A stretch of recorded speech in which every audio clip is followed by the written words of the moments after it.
জলপথ ধরে সাঁতরাতে সাঁতরাতে কিছুটা এগোতেই তারা লক্ষ্য করে যে নদীর নিচে চারিপাশে স্বর্ণ মুদ্রা, স্বর্ণ অলংকার ছড়িয়ে ছিটিয়ে পড়ে রয়েছে, আবার কোথাও স্তূপ হয়ে রয়েছে। দেখো জলপরি মণিমালা, এখানে নদীর নিচে কত স্বর্ণ মুদ্রা, স্বর্ণ অলংকার পড়ে রয়েছে। মনে হচ্ছে আমরা ওই পিশাচিনীর উদক নগরীতে এসে পড়েছি। আমারও তাই মনে হচ্ছে। এবার চলো আমরা জলের উপরে যাই। এই কথা বলে মণিমালা, জলপরি ও রত্নকুমার নদীর জল থেকে মাথা তুলতেই দেখে তারা এক ভিন্ন মায়াবী রাজ্যে এসে পড়েছে। আশেপাশের গাছে সুন্দর ফুল ফুটে রয়েছে, প্রজাপতি উড়ছে, শীতল ও স্নিগ্ধ বাতাস বইছে। আচ্ছা মণিমালা, বাতাসে কি তুমি কিছু পোড়ার গন্ধ পাচ্ছ? হ্যাঁ রত্নকুমার, আমিও একই গন্ধ পাচ্ছি। এখানকার পরিবেশ এমন মনোরম হওয়া সত্ত্বেও বাতাসে পোড়া গন্ধ কেন? চলো আমরা আরেকটু এগিয়ে গিয়ে দেখি। আরো একটু এগিয়ে এসে দেখলো তারা আবারও জলে ডুব দিয়ে। রত্নকুমার, এখানেও তো তেমন কিছুই নেই, সবই তো বড়ই চমৎকার। এভাবে হবে না মণিমালা, চলো এবার আমরা মানব রূপ ধারণ করি। স্থলভাগে গিয়ে আশপাশটা ঘুরে দেখতে হবে। জলের মধ্যে থেকে আমরা এই নগরীর সম্পর্কে বেশি কিছু বুঝে উঠতে পারবো না। তারপর তারা মানব রূপ ধারণ করে সেই মায়াবী উদক নগরীর পথ ধরে হাঁটতে থাকে এবং কিছুটা পথ এগোনোর পরই রত্নকুমার, ওই দিকে দেখো, ওই কুটিরে কেমন দাউ দাউ করে আগুন জ্বলছে। হ্যাঁ হ্যাঁ তাই তো, চলো তাড়াতাড়ি গিয়ে দেখি কিভাবে এমন আগুন লাগলো, আর কোনো রকম ভাবে ওই কুটিরটি বাঁচানো যায় কিনা দেখি। রত্নকুমার ও মণিমালা কুটিরের সামনে গিয়ে দেখে এক বৃদ্ধ হাউ হাউ করে কাঁদছে। কি হয়েছে আপনার? এই কুটির কি আপনার? কুটিরে আগুন কিভাবে লাগলো? কে আপনারা? এই নগরীতে আপনাদের তো কোনোদিন দেখিনি, আর আমার কথা বলছেন? আমি হলাম উদক নগরীর রাজপুরোহিত। এই নগরীর প্রবেশদ্বারে যে রক্ষিণী রয়েছেন, তিনিই আমাদের এই নগরী উদ্ধার করার জন্য পাঠিয়েছেন। ও, বুঝতে পেরেছি। তাহলে তো আপনাদের কাছে সমস্ত কথা খুলে বলতে আমার কোনো অসুবিধে নেই। আজ থেকে 7 বছর আগে এই নগরী ছিল খুবই সমৃদ্ধশালী, কিন্তু যেদিন রাজকুমারী পদ্মকুমারী জন্মগ্রহণ করলেন। পুরোহিত মশাই, আমি যার ধৈর্য রাখতে পারছি না। আপনার গণনা সম্পূর্ণ হলো? মহারাজ, আর কিছুক্ষণের মধ্যেই আপনার সন্তান এই পৃথিবীতে ভূমিষ্ঠ হতে চলেছে, কিন্তু গণনা অনুযায়ী আমি বেশ বুঝতে পারছি এই সন্তান জন্মানোর সাথে সাথেই এই নগরীতে একটা কালো ছায়া নেমে আসতে চলেছে। এ আপনি কেমন কথা বলছেন রাজপুরোহিত? আমি এত বছর পর সন্তানের মুখ দেখতে চলেছি, সেখানে? হ্যাঁ মহারাজ, আমি যা বলছি তা একেবারেই সত্য। আমার গণনা কখনো ভুল হতে পারে না। তখনই এক দাসী সদ্যজাত কন্যা সন্তানকে নিয়ে এসে মহারাজকে দেখায়। মহারাজ, মহারাজ, এই দেখুন কি অদ্ভুত কাণ্ড!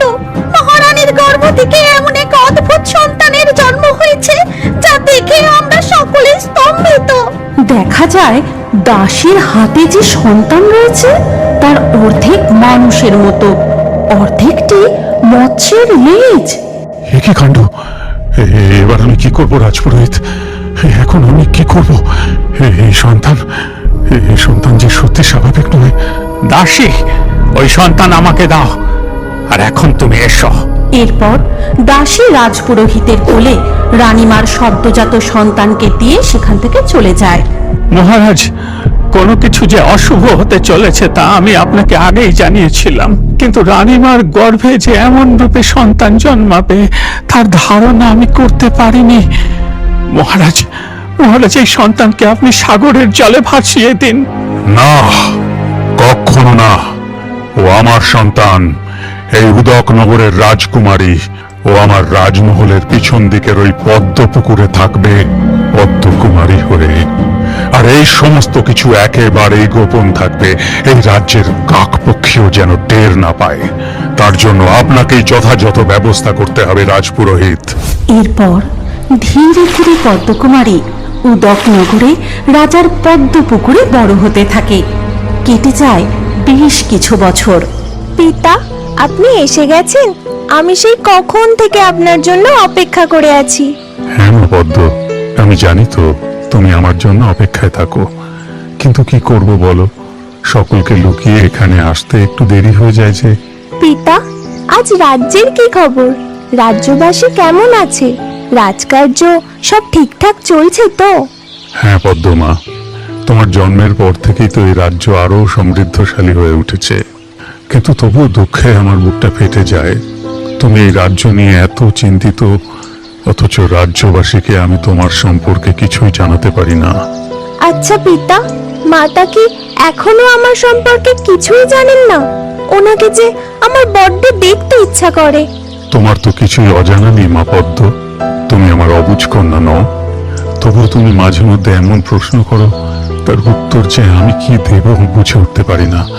আচ্ছা, এখন আমি আসি, তুমি বিশ্রাম করো মা। মহারাজ সেদিন আমার কোনো কথাই শুনলেন না। তিনি গোপনে পদ্মমাকে নিয়ে পদ্মপুকুরে লুকিয়ে রাখলেন।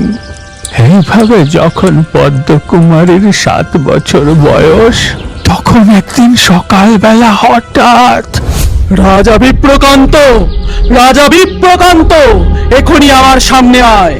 কে কে আপনি? এমন অদ্ভুত ভাবে চিৎকার করছেন কেন? কি চান আপনি আমার কাছে? আমি তন্ত্র সাধিকা নরকী, তোর রানী গর্ভে যে অদ্ভুত সন্তান জন্মগ্রহণ করেছে, সেই সন্তানকে আমায় দিয়ে দে, আমি এখান থেকে চলে যাব। এসব কি বলছেন আপনি? আমার সন্তান অদ্ভুত মানে? সে একেবারে সুস্থ সবল সুন্দর মানুষের মতো, আর আমার সন্তানকে আপনাকেই বা দিয়ে দেব কেন?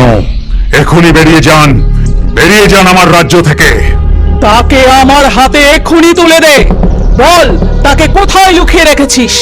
না হলে এর ফল কিন্তু ভালো হবে না। আমার মহলে সে আমাকেই হুমকি দেয়। প্রহরী, প্রহরী, এক্ষুনি এই তন্ত্র সাধিকাকে মহল থেকে ঘাড় ধাক্কা দিয়ে বের করে দাও। তার রক্ষীরা তন্ত্র সাধিকাকে রাজমহল থেকে বের করে দেয়।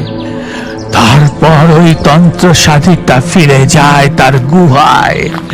গুহায় যজ্ঞের আগুন জ্বালিয়ে সাধনা করতে শুরু করে। তারপর সেই যজ্ঞের আগুনে আহুতি দিতেই আগুন থেকে জন্ম নেয় সেই বিশাল আকার অগ্নিকুম্ভ ড্রাগন। ওই রাজা আমাকে অপমান করে ঘাড় ধাক্কা দিয়ে তার রাজমহল থেকে বের করে দিয়েছে। আজ তার প্রতিশোধ আমি নেব। অগ্নিকুম্ভ, তুই গিয়ে ওই দাম্ভিক রাজার সব কিছু জ্বালিয়ে পুড়িয়ে শেষ করে দে।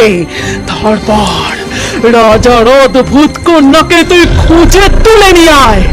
যথাজ্ঞা নরকে, আমি আপনাকে হতাশ করব না। এই কথা বলে অগ্নিকুম্ভ ড্রাগন গুহা থেকে বেরিয়ে উড়তে উড়তে রাজমহলের কাছে গিয়ে সে তার মুখ থেকে আগুন বের করে মহলে নিক্ষেপ করে, আর নিমিষেই গোটা মহলে আগুন ধরে যায়। এই ভয়াবহ অগ্নিকাণ্ডে রাজা প্রাণ হারায়। আর মহলের এই ভয়াবহ অগ্নিকাণ্ড দেখে পদ্মকুমারী ভয়ে চিৎকার করতে থাকে। আগুন, আগুন কি করে লাগলো? গোটা মহল যে দাও দাও করে চলছে। না না না, পিতা, মাতা!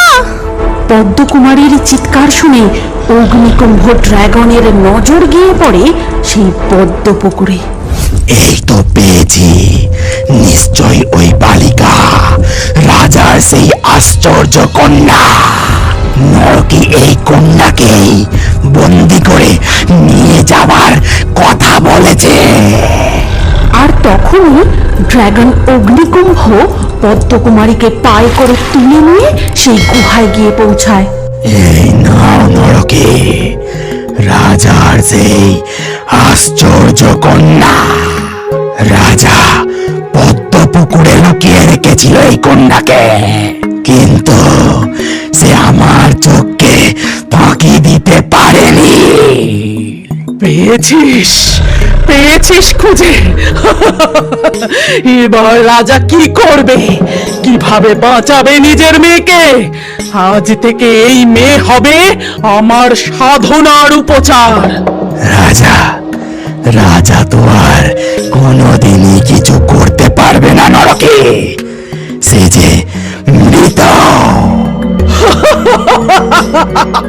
তুই তো দারুণ কাজ করেছিস অগ্নিকুম্ভ। যা গিয়ে গুহার সামনের ওই জলাশয়ের মধ্যে ওকে রেখে দে। সেই থেকে পদ্মকুমারী ওই নরকের কবলে, আর অগ্নিকুম্ভ এই গোটা নগরকে অতিষ্ঠ করে তুলেছে। তার ইচ্ছে মতো যেখানে সেখানে যখন তখন আগুন জ্বালিয়ে দিচ্ছে। বুঝলাম, কিন্তু রানীমা, তার কি হলো? তিনি কি তার কন্যা পদ্মকুমারীর ব্যাপারে কিছু জানতে পেরেছিলেন? রানীমা, হ্যাঁ, জানতে পেরেছিলেন। সেই জন্যই তো তিনি। তারপর রাজপুরোহিত মণিমালা, জলপরি ও রত্নকুমারকে রানীমার রহস্যের কথা বলতে লাগলেন। রানীমার পিশাচিনীর মতো এরূপ দশা কিভাবে হলো, আর কেনই বা রানীমা ওই গুহার দ্বারে আজও এই অবস্থায় রয়েছেন, তা রাজপুরোহিত বলতে লাগলেন।